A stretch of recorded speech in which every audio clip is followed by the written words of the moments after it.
Now, were I keeping to tradition, that's where my speech would end. But there's a little bit of a tradition I'd like to break with. The best man would normally announce absent friends, but there's one rather special person that I wanted to keep to myself. For many of you here, you know that we're going to have a baby, and I'd like to announce that our son, Joshua Gell,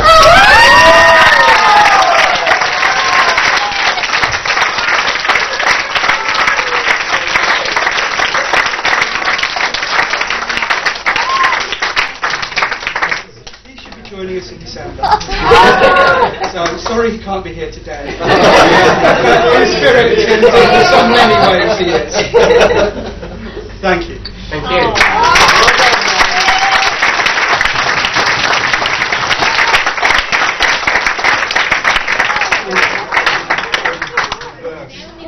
Ladies and gentlemen, can I please have one last big round of applause for the best man?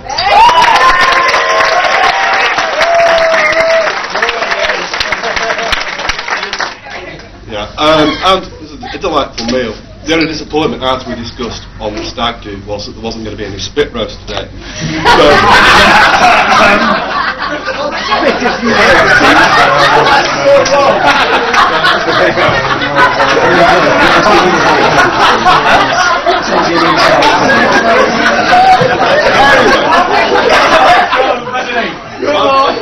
I've known since 1979 when I started at Hamilton Grange Middle School.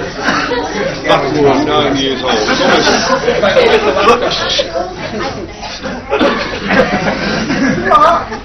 Yeah, I've known that since 1979 when we both started Hamilton Grange Middle School together. We were 9 years old. It's almost a quarter of a century ago now.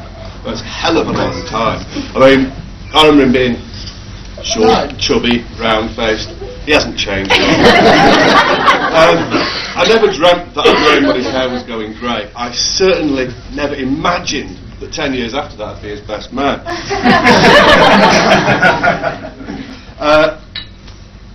And it has been an honour being your best man now. Thank you very much for that. Thank you for letting me hold your ring earlier today.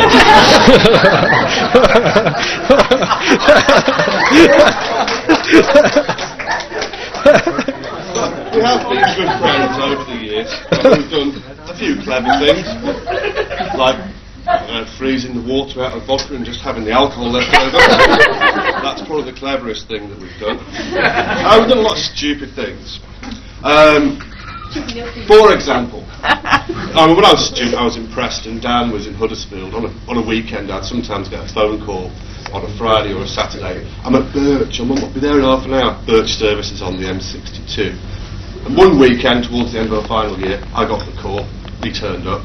We went out. We went to the Ship Inn in Preston. We had a few drinks.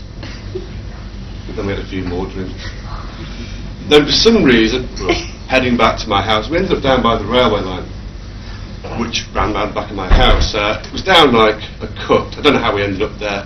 We might have rolled there, I'm not sure. But there we were, stood by the railway line, and this big telegraph pole thing. I think it might have had some signals on or something like that.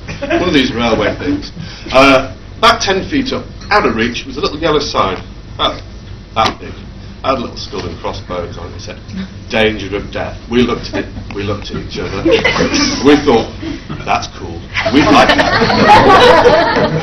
To cut a long story short, I'm sorry, Dan, about you having concussion during your finals. It may have been at least partially my fault. So sorry about that. I mean, Dan's been there for me over the years. He's helped me out quite a lot.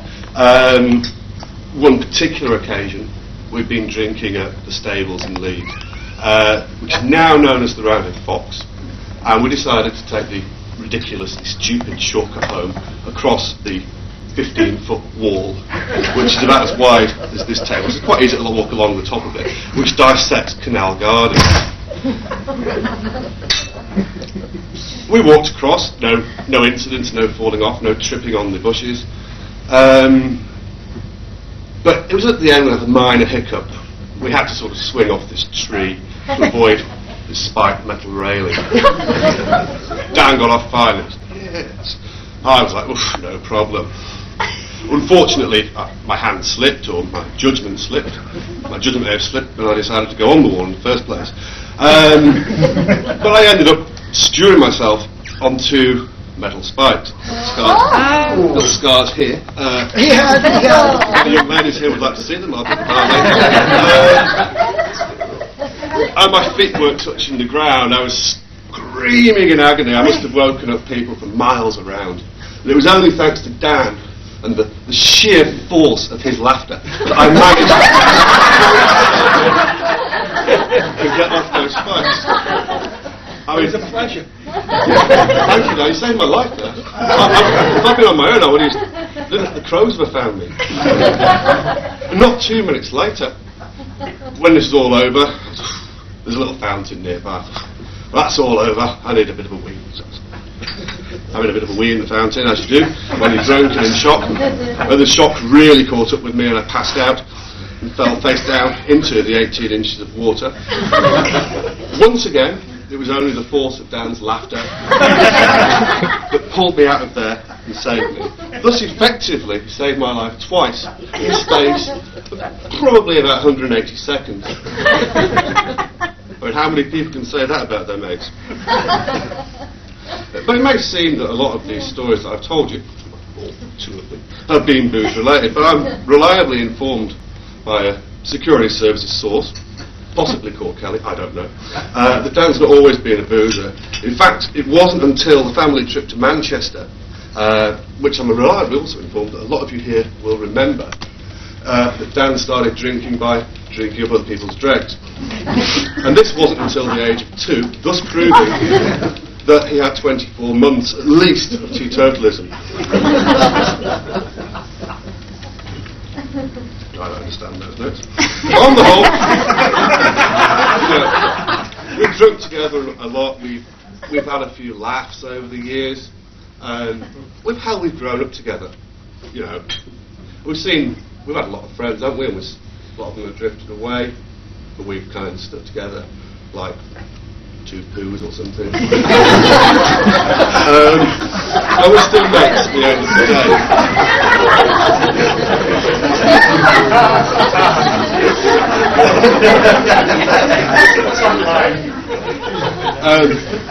And it's in my capacity as a friend, Dan, I'm going to give you some advice about marriage. But me being me, I couldn't think of any of my own. So I had to delve into the classics. Plutarch here, great Greek writer, from his treatise on marriage. I'll give you a quick paragraph. Now, doctors tell us that an injury on the left side refers the sensation to the right. Similarly, it is good for a wife to share her husband's feelings, and a husband his wife's, so that just as ropes gain strength from the twisting of the strands, so their communion may be the better preserved by their joint efforts, through mutual exchanges of goodwill. Nature joins you together in your bodies, so that she may take a part of each, and by mixing them together give you a child that belongs to you both, such that neither of you can say what is his or her own, and what the other's.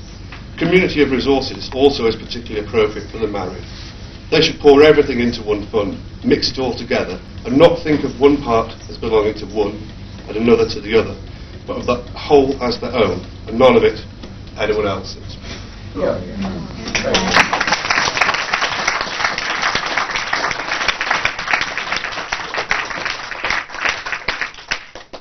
Now, at this point, I know it's not normal for the best man in his speech at the wedding with the bride there. So please don't lynch me, thanks. But I'm going to mention one of Dan's first loves. We used to drink together in the mansion at Roundhay Park for some bizarre reason. I don't know why. But one night we were there, and he saw her at the bar. He just had to have her. She was from Scotland. She was single. She was fine. And she was called Glenn. I brought her down here for you, Dan. Glenn Fartless.